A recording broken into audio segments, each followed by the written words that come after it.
I grew up in a small town in a modest two-story house with my parents and my older sister Grace. She was just 2 years older than me. But sometimes it felt like we lived in completely different worlds.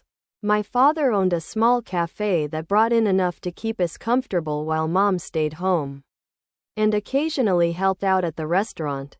It wasn't a luxurious life, but we got by. Well, most of us did. Grace, sweetheart, that presentation was absolutely brilliant.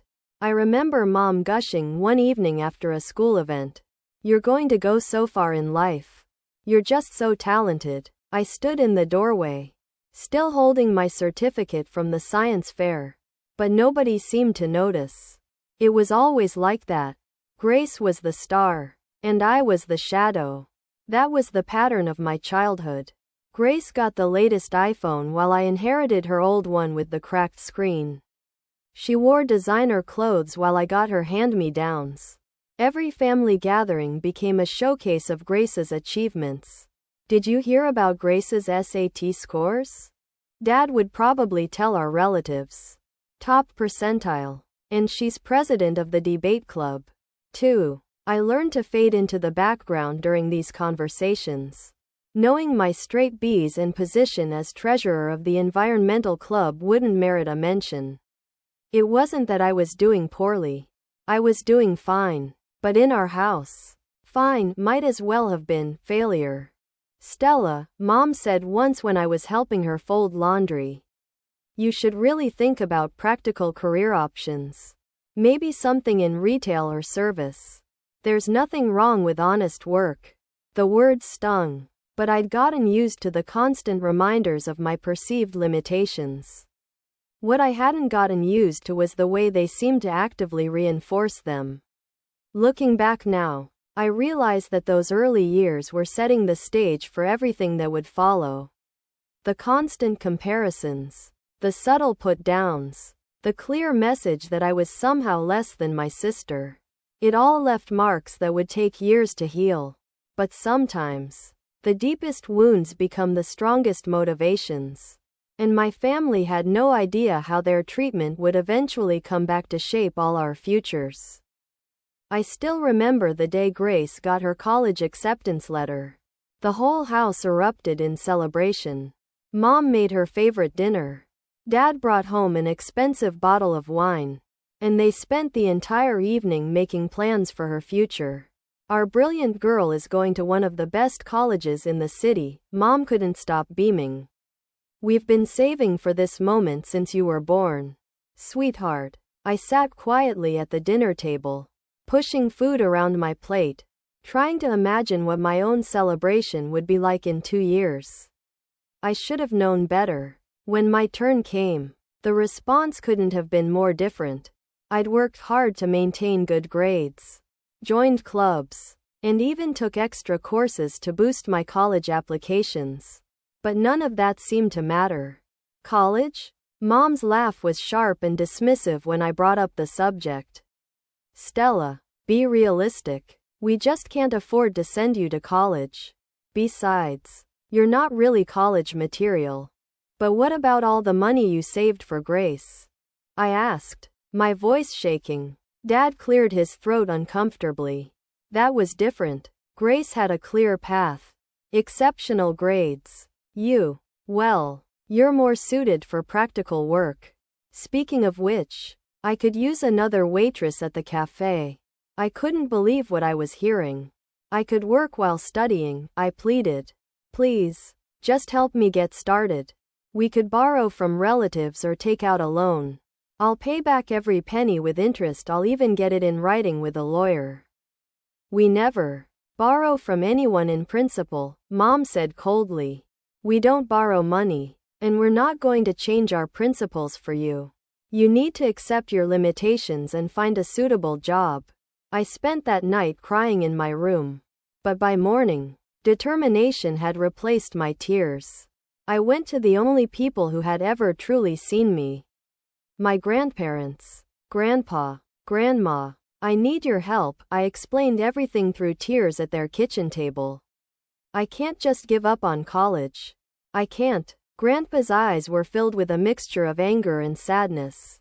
We don't have savings, sweetheart, but let me see what I can do. No grandchild of mine is going to have their dreams crushed like this. The next few weeks were a roller coaster of emotions. First, the disappointment of the bank rejecting the loan application. Then the shocking moment when Grandpa announced he was selling their old country house and the plot of land it sat on. The sale of the property provided exactly enough for my college tuition. I applied to study investment management in a city far from home. As far as I could get from the constant reminders of my family's lack of faith in me. The day I left, Mom and Dad didn't even come to say goodbye. Only my grandparents stood at the bus station. Grandma hugging me tight while Grandpa wiped away what he tried to pretend weren't tears. From that day forward, I cut ties with my parents completely. When breaks came and I had to return to town, I stayed with my grandparents in their now smaller house. Their sacrifice meant everything to me. And every time I walked into their modest home, I was reminded of what real family support looked like. After 4 years of hard work, I finally graduated with my degree in investment management. I returned to my hometown with big dreams and a freshly printed diploma. But reality hit hard. The job market wasn't exactly welcoming to new graduates. And I spent weeks sending out applications without any promising responses.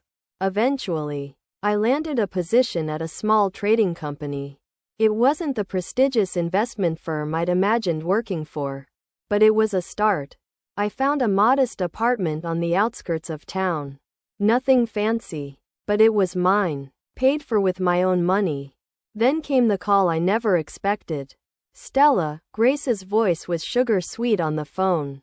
It's been ages. You should come over for dinner this weekend. I'd love to catch up. Something in her tone should have warned me. But I agreed. Maybe time had changed things. Maybe we could finally have a real relationship as adults.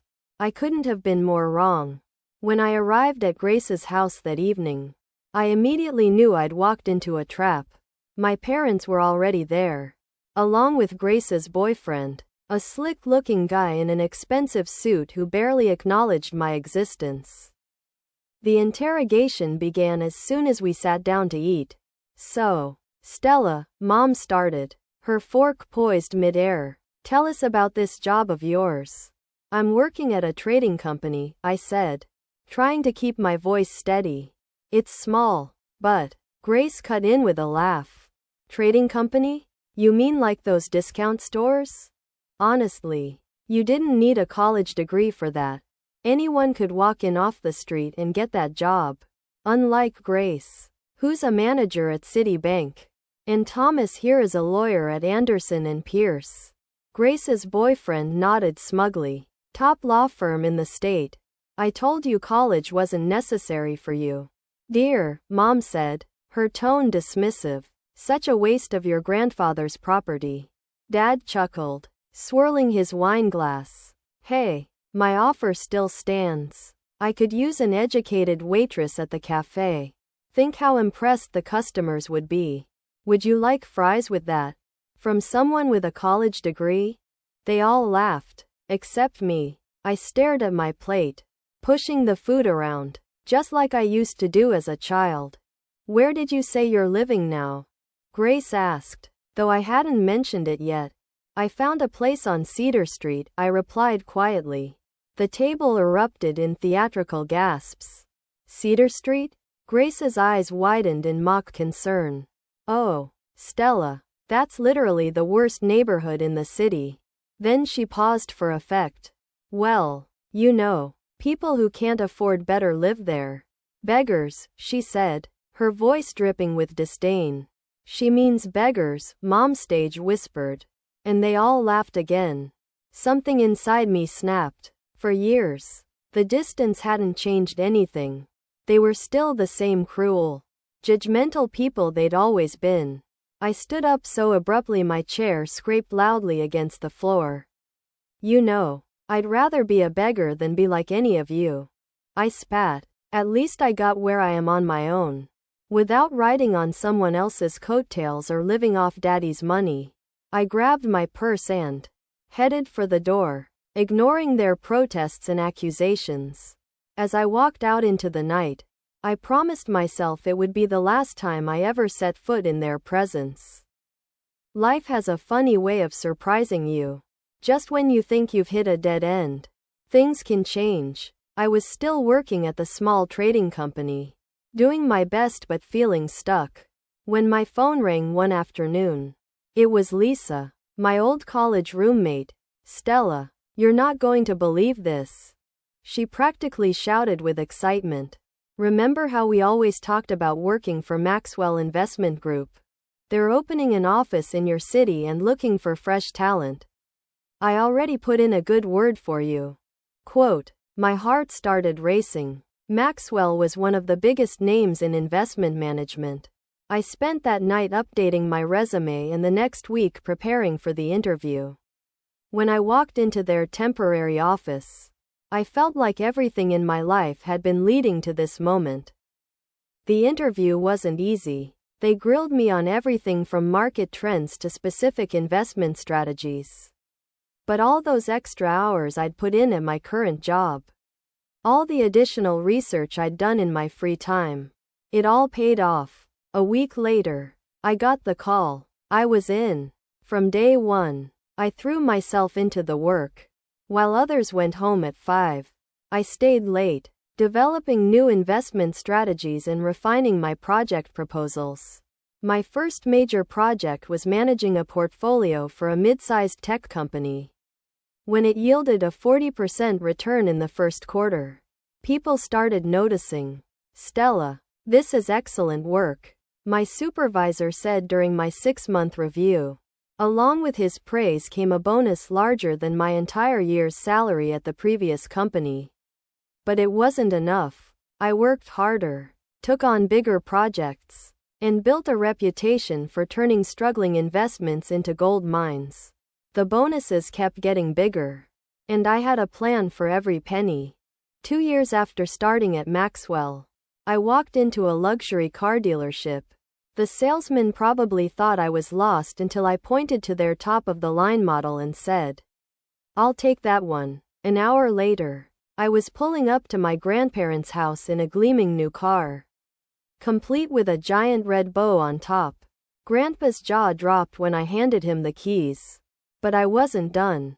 The next month, I closed on a stunning apartment in the Heights, the most prestigious new development in the city.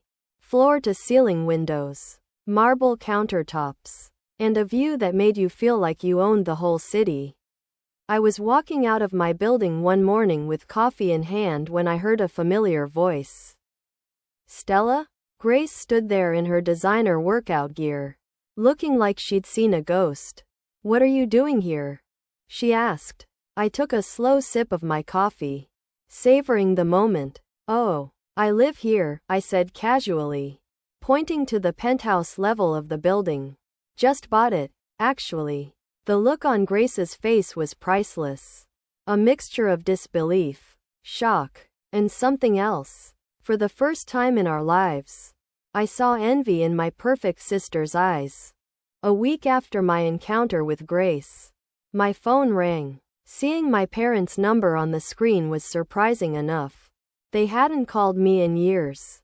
Even more surprising was that they were in the neighborhood and wanted to stop by. I agreed, more out of curiosity than anything else.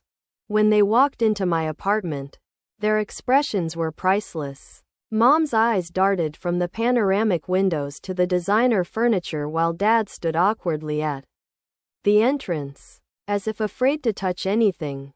"This is quite impressive," Mom said, running her finger along my marble kitchen counter. "You must be doing very well for yourself." "I am," I replied simply, offering them seats on my Italian leather sofa.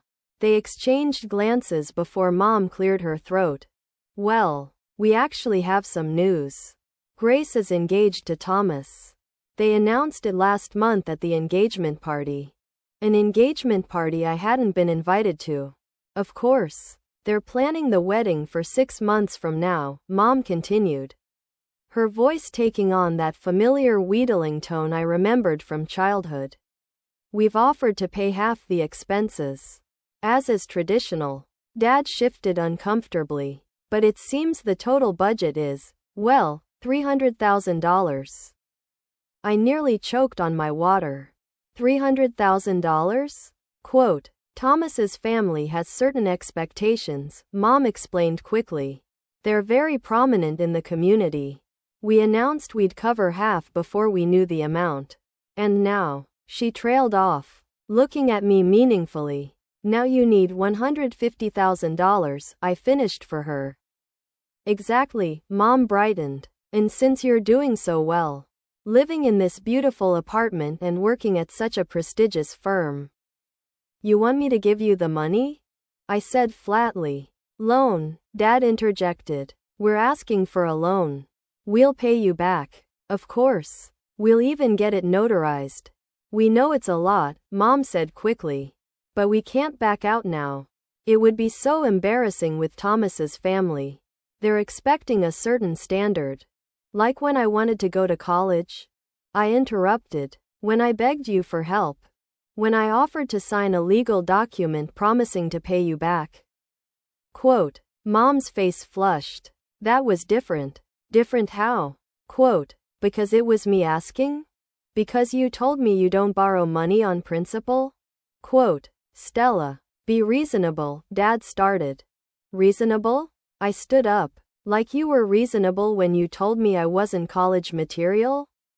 When you offered me a waitress job instead of helping me get an education? When you let Grandpa sell his property to help me while you saved all your money for Grace? That's not fair. No. What's not fair is that you're only here because you need something from me, I said. You didn't invite me to the engagement party. You haven't spoken to me in years. And now you want $150,000? Quote, I walked to the door and opened it. I don't loan money on principle. I believe that's a family tradition. Isn't it? Quote, Mom's face turned red with anger. How dare you throw our words back at us after everything we've done for you? Quote, everything you've done for me? I laughed bitterly. Please leave. They stormed out, Mom muttering about ingratitude, and Dad avoiding eye contact. As I closed the door behind them, I felt a weight lift from my shoulders. For the first time in my life, I'd stood up to them on my own terms. In my own home, from a position of strength. The next day, my phone rang again. This time, it was Grace. What is wrong with you? She didn't even bother with a hello. Mom told me what happened. How can you be so selfish? Quote, I sat back in my office chair, watching the sunset through my panoramic windows. Selfish? I said, my voice calm. That's rich. Coming from you, Grace. We're family, right? Family helps each other. You have the money. Everyone knows you're doing well now. Why won't you help with my wedding? Quote, I could almost laugh at the absurdity. Family now? Suddenly I'm family? What about when I was visiting your house and you all called me a beggar? When you mocked me? Quote, where I lived. When you laughed at my job. Was I family then? That was different. Grace protested. We were just teasing. You're being ridiculous now. No, I replied. What's ridiculous is that none of you spoke to me for years until you needed something. If you need money so badly, why don't you ask our parents? They're your real family after all. They made that clear enough over the years. You bitter, ungrateful. Grace exploded. You think you're so much better than us now? With your fancy apartment and big job? You're still the same pathetic little sister who was never good enough. The line went dead as she hung up. I sat there for a moment, surprised to find that her words didn't hurt anymore. They just made me tired. A week later, I was having Sunday dinner at my grandparents' house. A tradition I'd kept up ever since college. Grandma was unusually quiet as she served the pot roast. Your parents called us yesterday, Grandpa finally said, his voice heavy. I put down my fork. Let me guess. They asked for money for the wedding? Quote, Grandma nodded. They're getting desperate. I think your mother had quite a lot to say about family obligations when we told them we're retired and don't have that kind of money. Grandpa continued. Your mother had the nerve to suggest we sell something. She said, well, you sold the land for Stella's college, didn't you? She suggested we sell the car. The car I gave you. I was stunned. She actually suggested you sell your gift? Quote, that's when I hung up on her, Grandpa said. A note of satisfaction in his voice. Told her that, unlike some people, we don't sell gifts from family members who actually care about us.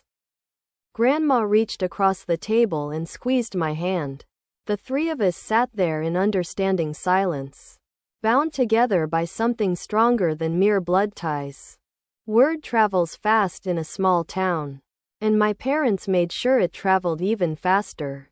Within weeks, their version of events had spread through our entire extended family and social circle. I started hearing snippets of their carefully crafted narrative from various sources. Did you hear about the younger daughter? My mother's friend loudly gossiped at the local grocery store, not realizing I was in the next aisle. Got some fancy job and now she thinks she's too good for her own family. Won't even speak to them anymore. Says they're too poor for her now.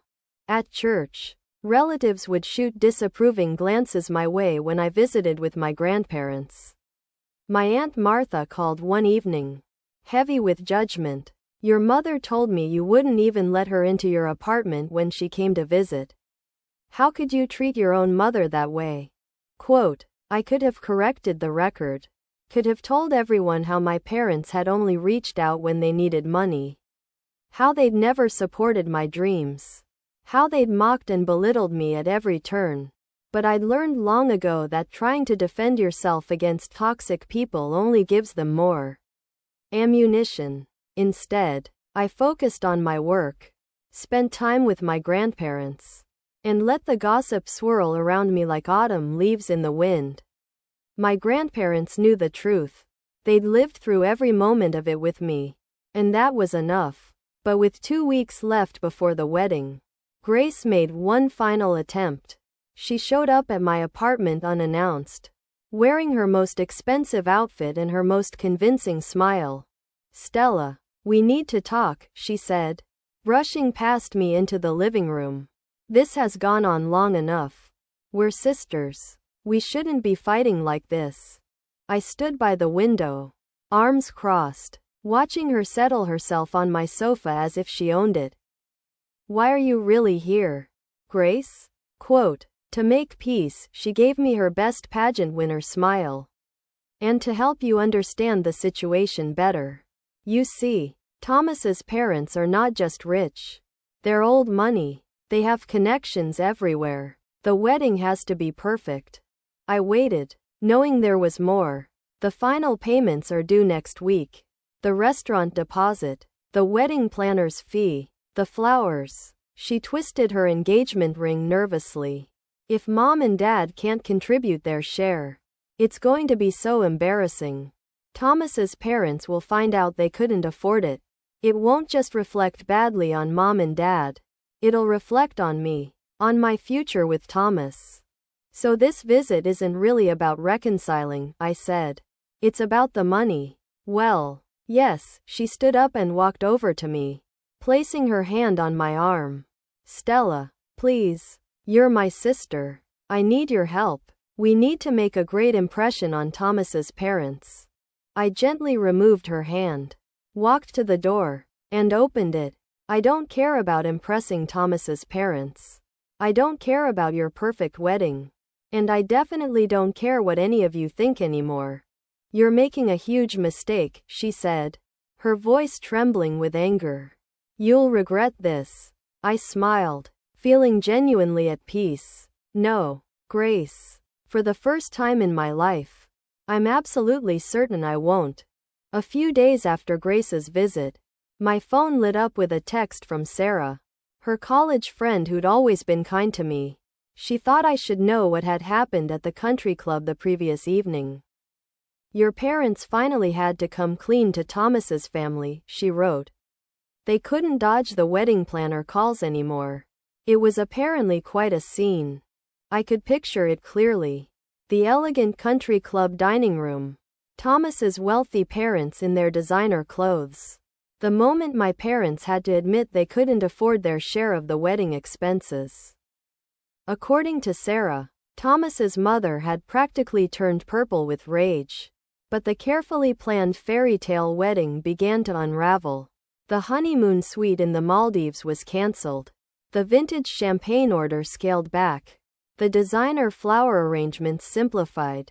Thomas's parents eventually agreed to cover all the expenses themselves. But the damage was done. The wedding did go forward, though scaled down from its original grandeur. I wasn't invited, of course, but I didn't expect to be. My grandparents received an invitation but declined to attend, sending a polite note about prior commitments. We spent that Saturday together instead, having a picnic in their backyard, steadfastly avoiding any mention of the event taking place across town. A week later, the wedding photos appeared on social media. I found myself scrolling through them one evening, wine glass in hand, studying the faces in each carefully staged shot. There was grace in her designer gown. Thomas looked stiff and formal. His parents arranged around him like expensive statues. And my parents, well, they were easy to spot in their new outfits. Probably bought on credit, trying so hard to look like they belonged in this world of old money and country club memberships. But their smiles were strained, their poses awkward. Thomas's parents appeared in only a few photos, their expressions ranging from barely concealed disdain to outright displeasure. In one particularly telling shot, his mother was caught looking at my parents with the kind of expression usually reserved for something unpleasant found on the bottom of one's shoe. Sarah texted me updates occasionally. In the weeks that followed, Grace and Thomas moved into a house his parents had bought them as a wedding gift. My parents rarely visited, apparently. They weren't quite what Thomas's family had envisioned for Sunday dinners. I haven't spoken to my parents or Grace since before the wedding. I doubt I ever will again. But sitting here in my apartment, watching the sunset paint the city sky in shades of gold, I finally feel at peace with that fact. Some bridges, once burned, should stay ashes.